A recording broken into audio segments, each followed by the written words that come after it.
Au fil des années, l'aura de l'industrie du divertissement a marqué l'image d'Anthony Delon, le fils de l'art à la beauté élégante et au charme irrésistible. Cependant, derrière ce sourire confiant et cette apparence magnifique, il y a une âme riche et des émotions secrètes qui ont traversé de nombreux hauts et bas dans la vie. Il a souvent lutté contre la solitude, le chagrin et les moments tristes face à la pression publique. Ces années furent comme un livre ouvrant un chapitre difficile, faisant progressivement comprendre à Anthony que la vraie valeur de la vie n'est pas seulement le succès et la célébrité, mais aussi la capacité d'aimer et d'être aimé sincèrement. Et maintenant, avec un cœur cultivé à travers de nombreux échecs, il partage courageusement la vérité sur son mariage, affirmant que l'amour qu'il a trouvé est un endroit chaleureux pour son âme, où le vrai bonheur se nourrit au fil du temps. La recherche de l'amour d'Anthony n'a pas été facile.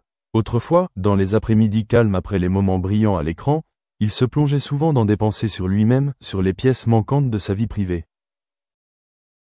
Les sentiments non partagés et les rêves non réalisés créent une image intérieure complexe. C'est à travers ce temps et cette expérience que Anthony a progressivement réalisé que le bonheur ne vient pas du fait d'être parfait aux yeux des autres, mais de la capacité de s'accepter et de s'aimer soi-même.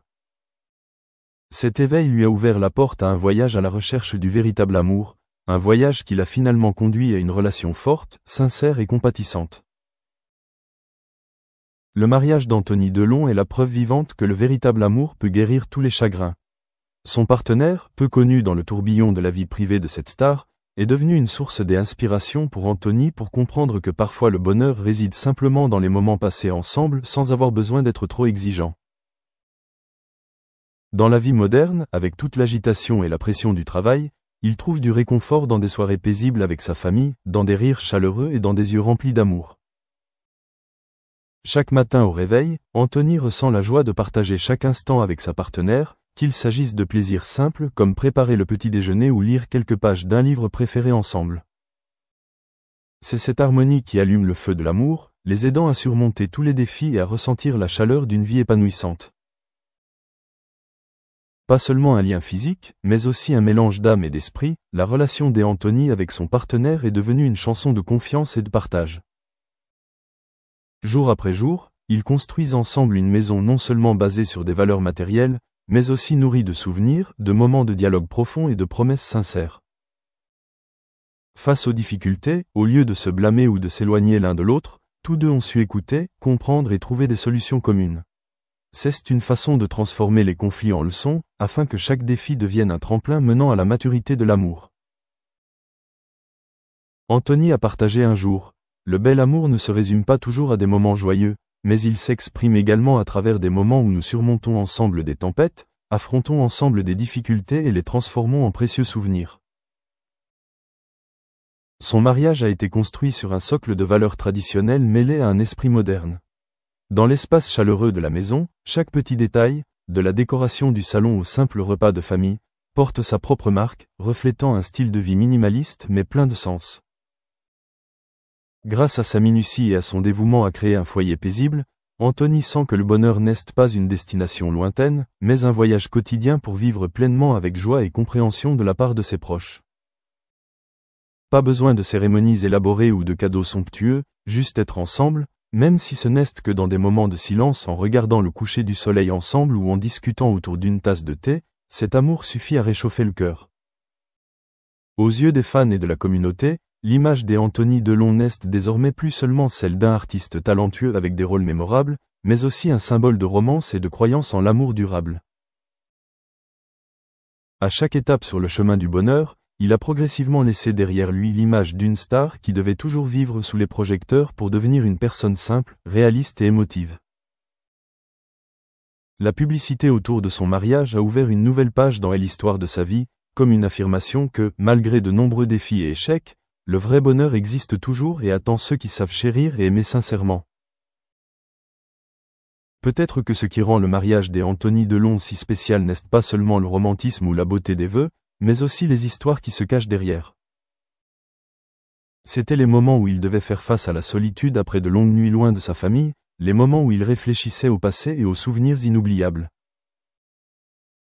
Mais c'est à partir de ces morceaux brisés qu'il a appris à relier chaque fil de la foi, à guérir les blessures et à les transformer en force pour continuer son propre chemin. Et puis, quand l'amour s'épanouit, il comprit que la sincérité dans l'amour était l'antidote à toute fatigue et à toutes les blessures de l'âme. Aujourd'hui, Anthony Delon vit heureux car il a choisi une véritable partenaire de vie, qui est non seulement un lieu où reposer ses souvenirs mais aussi une flamme qui illumine le chemin à venir. Chaque jour qui passe, dans ses yeux chaleureux, les gens peuvent ressentir la joie, la paix et le désir de vivre pleinement d'une âme qui a trouvé le rivage de l'amour. Des moments simples comme cuisiner ensemble, marcher sous la lune ou partager les petites choses de la vie quotidienne ont créé une belle image de bonheur, une image d'un mariage qui n'est pas seulement basé sur des promesses mais aussi sur la camaraderie. In their hands, yeah. So, do you have another? I'm thinking of a wish list that you could perhaps even put to Seth and Sarah Jane here, and we can see what they can do for you. Yeah, so I would say I think mental health over the last sort of, especially the last 18 months, is I think it's been highlighted. We need to do more about that. I've accessed our services at Northumbria and they're amazing and the staff are fantastic. It's just there's not enough of them. There's like long waiting lists, long times, and I think there definitely needs to be more staff. But I know that's not just like Northumbria. That is literally countrywide. That's everywhere struggling for that. I would say as well. What was the other thing I was going to say actually? Oh, I think when we're using the simulations and things like that, I really like using computer games when I was younger and I've grown up with it. So I found it very easy to use and like easy to navigate. I think some people who haven't, I know one of my peers who one of my friends, he's not really great on technology. So I think that's sort of a struggle. So maybe like people who aren't that great at it, maybe like a support group or something, or a group for them to help to try and get to use it if they're not having the best benefit out of it, maybe something like that. That seemed like something, Sarah Jane, that you very much agreed with. Absolutely, yeah. I would love to see, I would love to help every student have a really positive experience with the actual interactions of the lab. So there's one aspect of like doing the tasks that are in a simulation and going through the procedure and gathering that knowledge.